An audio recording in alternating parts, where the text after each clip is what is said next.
हालत कुत्ते से भी बुरी हालत है। इनके बारे में मेरे हिसाब से तो बात करना गलत ही है। नहीं सर, जो समाज है ये तो मुर्गा, दारू और बोतल पर ही बिक जाता है। तो इनकी मेरे हिसाब से तो ये जो है पिटते ही ठीक रहते हैं। और जहाँ तक वही हिसाब है कि जैसे मुर्गा देखे आपने, जी। मुर्गा जिसकी गर्दन जब पकड़ता है ना उसको, जो काटने वाला, तो उसको ही वही जो है फड़कता है और उसके बाद बाकी तो बड़े खुश हो जाते हैं। मेरा नाम है राहुल बेगाना और मेरे साथ है इस समय चेतन मुरादाबादी, जो कि न्यूज 94 के एंकर हैं। और दोस्तों, इन्होंने जमीनी स्तर पर जो बहुत ज्यादा कवरेज की है। और इस समय आपको पता ही है कि 5 राज्यों में चुनाव होने वाले हैं, लेकिन स्पेशली आज हमारा फोकस रहेगा हिंदी बेल्ट पर, जहां पर मध्य प्रदेश और राजस्थान पर विशेष फोकस रहेगा। और इन्होंने भी करीब करीब वहीं पर सबसे ज्यादा कवरेज की है। हालांकि गए तो ये सारे राज्यों में, लेकिन स्पेशली इनकी जो कवरेज रही है वो रही है मध्य प्रदेश और राजस्थान में। तो हम आज जो है स्पेशली जानना चाहेंगे दलित राजनीति के बारे में, कि दलित इस समय क्या सोचते हैं। तो सर, स्वागत है आपका, बहुत बहुत बहुत बहुत धन्यवाद राहुल जी। तो चेतन जी, मैं यहाँ पर ये जानना चाहता हूँ, आपने जमीनी स्तर पर जो कवरेज की है, तो आपने क्या देखा दलितों के दिलों में? आपको क्या लगता है जो इस समय सत्ताधारी लोग हैं, क्या दलित उनके पक्षधर हैं, या फिर इस बार वो उनको उखाड़ कर फेंक देंगे? जो कि आपको क्या लगता है इन दोनों में जो जहां पर बहुत ज्यादा स्थिति खराब रहती है दलितों की, इस बारे में मैं जानना चाहता हूँ। देखिए, हम बात करते हैं जिस तरह से, अगर मध्य प्रदेश और राजस्थान की बात करें तो राजस्थान में कांग्रेस की सरकार है जी, जो कि लगभग, अगर बात करें तो केंद्र में भी लगभग उम्मीद है 60 साल उन्होंने राज किया है जी। और मध्य प्रदेश में भाजपा की सरकार है जो कि इस समय यूपी में भी है और कई राज्यों में है और केंद्र में सरकार है। जी। अब बात करें हम दलितों की, तो अगर दलितों का वही हिसाब है कि जैसे मुर्गा देखे आपने, जी। मुर्गा जिसकी गर्दन जब पकड़ता है ना उसको, जो काटने वाला, तो उसको ही वही जो है फड़कता है और उसके बाद बाकी तो बड़े खुश हो जाते हैं कि बच गई। लेकिन एक एक मुर्गे की जो है नंबर तो सभी का आना है। तो वही हालत है इस जो है बहुजन समाज की और दलितों की, क्योंकि लगातार जैसे कि अब देखें तो अगर केंद्र सरकार ने 5 किलो जो राशन मिल रहा है प्रत्येक यूनिट पर, वो 5 साल के लिए और बढ़ा दिया गया है। ऐसे ही वहां पर भी अगर राजस्थान की बात करें तो कांग्रेस ने भी कोई ना कोई नया लॉलीपॉप दे देते हैं। और ये जो समाज है ये तो मुर्गा, दारू और बोतल पर ही बिक जाता है। तो इनकी मेरे हिसाब से तो ये जो है पिटते ही ठीक रहते हैं। और जहां तक है, जब तक इन्हें पिटते हैं ना तब तक ही ठीक रहते हैं। जैसे कि मुर्गा काटा जाता है, जब तक उसको लगता है कि ये कटा जा रहा है उसके बाद फिर भूल जाते हैं। और यहाँ पर जो देखा जाएगा तो आपको राजस्थान में चांस है कि जो है भारतीय जनता पार्टी की सरकार वहां पर बनने के आसार दिखाई दे रहे हैं। और मध्य प्रदेश में कहीं ना कहीं जो घपला लग रहा है कि जो भाजपा पे है वो कहीं ना कहीं जा सकती है और कांग्रेस के खेमे में जा सकती है वो। जी, इनकी बातों से इतना तो बिल्कुल तय हो चुका है कि दलितों की स्थिति बहुत ज्यादा खराब है।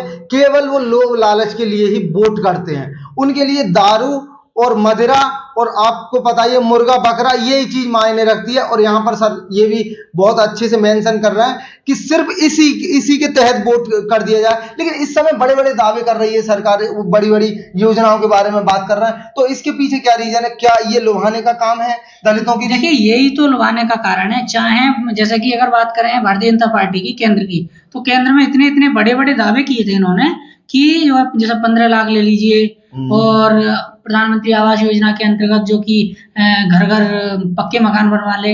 आज देखो तो आप लोग जो झोपड़ी में रह रहे हैं, कच्चे मकानों में रह रहे हैं, बांस बल्ली टूटे हुए हैं, बहुत ज्यादा स्थिति खराब है देश में। और ये जो वादे हैं वो वादे कहीं ना कहीं चुनावी वादे होते हैं और इन पर ही दलित समाज वादे मिल जाए बड़े बड़े, बड़ी सी जो है इनका मैनिफेस्टो मिल जाए, और दूसरी बात उसी समय चुनाव के टाइम इन्हें दारू मुर्गा मिल जाए तो वहीं ये वोट कर देते हैं। और यही हालत है। आप अगर देखें तो मध्य प्रदेश और राजस्थान एक ऐसा प्रदेश है जिस प्रदेश में सबसे ज्यादा दलितों की बदतर हालत है। कुत्तों से भी ज्यादा बुरी हालत राजस्थान और मध्य प्रदेश में दलित समाज की है। लेकिन आए दिन वहां पर देखें, बहुजन समाज पार्टी भी लड़ रही है, भाजपा भी लड़ रही है, कांग्रेस भी लड़ रही है। आप देख लीजिए, जल्दी ही मतलब खुलासा हो जाएगा, जल्दी वोटिंग पड़ने के बाद वोटिंग खुल जाएगी और बहुत कोई ज्यादा दिन नहीं है। और इनकी कांग्रेस और बीजेपी कांग्रेस यही आएंगे।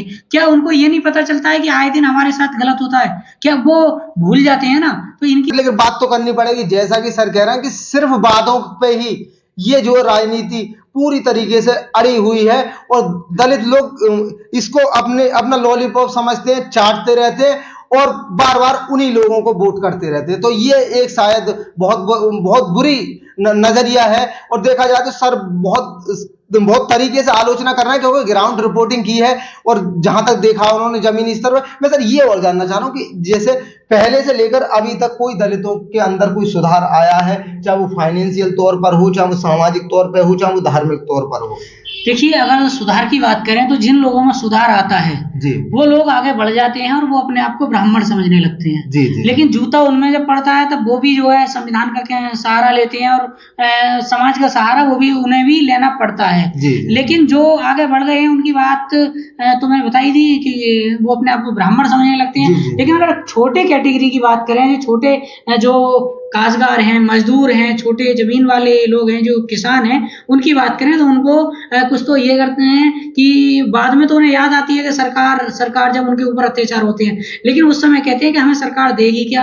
वो मेहनत और मजदूरी करने में लगे रहते हैं। कहीं न कहीं तो आपको देखने को मिलेगा इन लोगों की वोट परसेंटेज बहुत कम होती है, ये वोट डालने भी नहीं जाते हैं। जी, जी। क्योंकि ये देखते हैं फायदा जी, कि जी। तुरंत क्या फायदा होगा, हमें सरकार देगी क्या।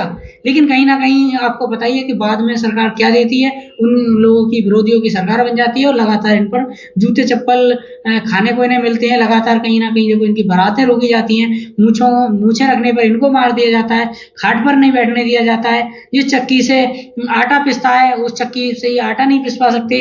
और मध्य प्रदेश में कई ऐसे, भिंड जिले की एक मैंने मैटर देखा था, जी। जिस शमशान घाट में के लिए और लोग ले जाए रास्ते से, मतलब कि मुर्दे को, उससे दलित लोग नहीं ले जा सकते। इतनी इनकी बुरी हालत है, लेकिन इनको समझ में नहीं आता है। बिल्कुल इनके समझ में तो यही आता है, चुनाव के टाइम पर दारू दे दो, मुर्गा दे दो, बात खत्म।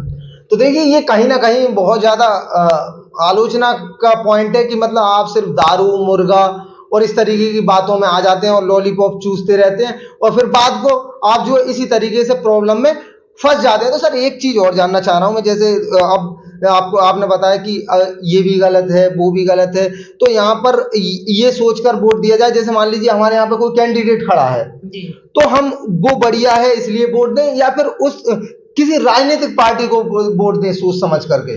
देखिए, कैंडिडेट तो अब तक ये लोग राजस्थान और मध्य प्रदेश में देखते चले आए हैं। लेकिन जब तक हमारी, अगर आपको पता ही होगा कि जब बाप बड़ा होगा ना, बाप के हाथ में लाठी होगी, तो कहीं ना कहीं उनको भी डर होगा, चाहे वो विधायक किसी भी कैटेगरी का हो, किसी भी जाति या धर्म का हो। लेकिन हमें कहीं ना कहीं, जब अगर आप दलितों की बात करें तो दलितों की ही सरकार बनानी पड़ेगी। वहां पर जैसे कि अगर बहुजन समाज पार्टी बहुत अच्छी मजबूत तरीके से लड़ रही है, लेकिन इस समाज को समझ में नहीं आता, जो कि उनको वोट वो बहुत परसेंटेज में नहीं मिलेगा और 2, 4, 6 या 8, 10 के बीच में ही निपट लेंगे, जिनका कोई महत्व ही नहीं रहेगा। और वो भी विधायक कहीं ना कहीं इधर उधर, कोई भाजपा में कूद जाएगा, कोई जो है कांग्रेस में कूद जाएगा। ऐसे ही आए दिन चलता रहता है और ये स्थिति होने वाली है, आपको पता ही है। नहीं सर, जैसे आपने बताया कि जो है हमें बीएसपी की तरफ ध्यान देना चाहिए, क्योंकि जब तक सरकार अपनी नहीं होगी तब तक ये नहीं कह सकते कि हमारे लिए कोई न्याय मिल पाएगा, अधिकार मिल पाएंगे, समानता का अधिकार मिल पाएगा।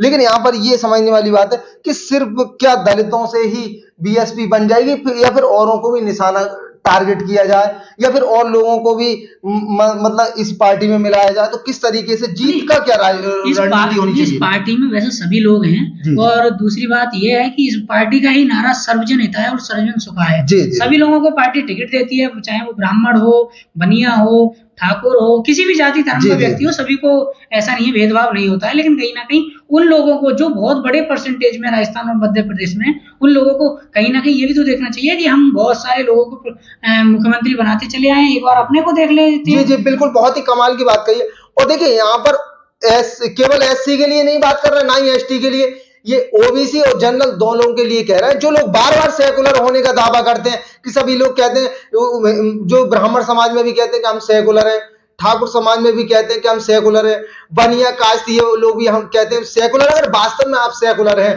तो आपको बीएसपी को सपोर्ट करना होगा, दलितों के खेमे में आकर खड़ा होना होगा, तब हम कहेंगे कि आप वास्तव में सेकुलर हैं। अदरवाइज यही कहेंगे कि मतलब ये जो है गलत विचारधारा का आपका जो है दिखावा है। तो ये कहां तक सही है कि ये लोग जो है बीएसपी के खेमे में शामिल होंगे? देखिए, अगर कैंडिडेट की बात करें, सबसे पहले बहुजन समाज के जो लोग हैं, एससी के, अगर खासकर एससी की बात करें हम, तो एससी के लोग जब पूरे तरह से अगर एक पार्टी पर आ जाएंगे, अपनी पार्टी पर आ जाएंगे, तो बाकी लोग तो हमारे मिलजुल कर कहीं ना कहीं जो विधायक हैं वो बना लेंगे, क्योंकि इतनी जनसंख्या उनकी खुद है। थोड़ा सा जो कैंडिडेट का वोट होता है, मान कि आप ठाकुर हैं तो ठाकुर का वोट भी आ जाएगा, दलितों का वोट इधर प्लस होगा, कुछ पार्टी का मुस्लिम वोट होगा, कुछ पार्टी का भी वोट होता है, कुछ इधर का, तो मिलजुला कर जो कहीं ना कहीं विधायक जो तैयार हो जाता है, वो चाहे ब्राह्मण हो, वैश्य हो, बनिया हो, ठाकुर हो, यादव हो, जाटव हो, क्योंकि वोट जब मिल जाता है। लेकिन सबसे ज्यादा अगर फोकस रखना होगा तो बहुजन समाज के लोगों को रखना होगा कि हमें अपनी पार्टी को वोट देना होगा। जी, जी, बाकी लोग तो खुद ही खुद साथ में आ ही जाते हैं। जी जी, देखिए सबसे पहले तो खुद का ही घर साफ करना होगा।